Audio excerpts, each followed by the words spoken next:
Followers of Islam believe that the Quran is a collection of revelations received by the Prophet Muhammad from God about 1400 years ago. They believe that Muhammad was the last of a series of prophets and teachers and messengers that included Adam, Moses, Jesus, Abraham, all names revered by us as well. The word Islam means peaceful surrender to the will of God. The Quran was written at a time when the Muslim people were being driven from their homes, persecuted, and killed. The Old Testament was written at a time when Jewish people were being driven from their homes, persecuted, and killed. And religious scholars will tell you that most Holy Scriptures have stories of war and violence in them. Throughout history, most faiths have used these texts to justify violence. And if there's anyone in this room at this moment who's thinking that I've got it wrong, after church today, pull out your Bible and look up Psalm 137. And you'll see that our own text has passages that can make us uncomfortable. But also, like the Bible, the predominant message of the Quran is of peace and care and loving God, justice, care for the neighbor, care for the stranger. In the Bible, we have thou shalt not kill. In the Quran, we have whoever kills another, surely he is killing all of humanity. And whoever saves the life of another, surely he saves the lives of all humanity. These are words of peace, words of faith, words that could save the world if we would take them to heart.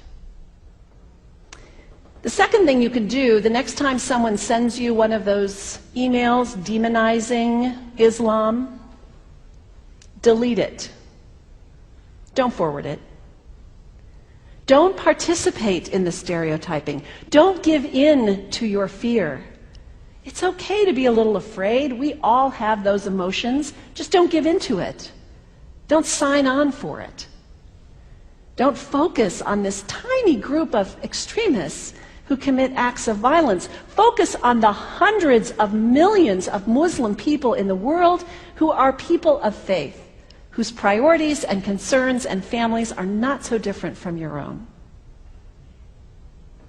And third, when you think of Muslim people, think of individuals.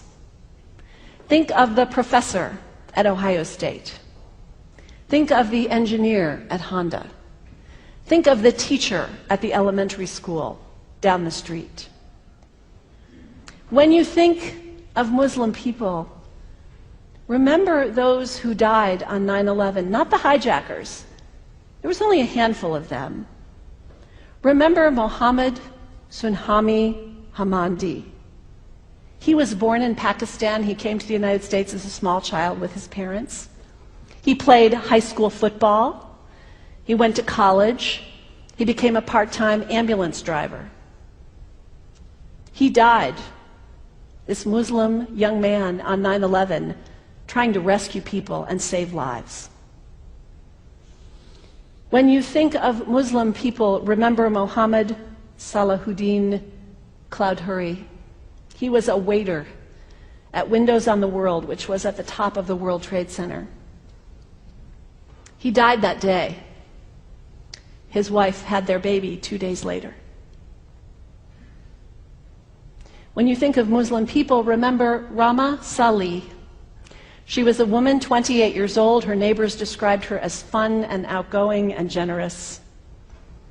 And she died on American Airlines Flight 11, 7 months pregnant with her first child.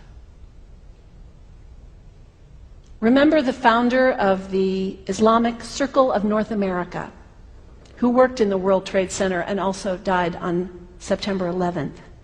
That same group now is giving away tens of thousands of copies of the Quran in response to the campaign about burning the Quran.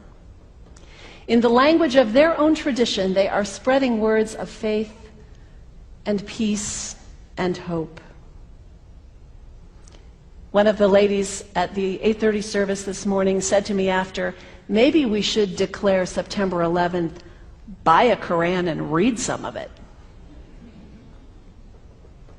It is for us to share our message of love and hope and peace, but let us do it with grace and respect and above all, humility. God grant us, as individuals, as a nation, as Christians, the humility for this work.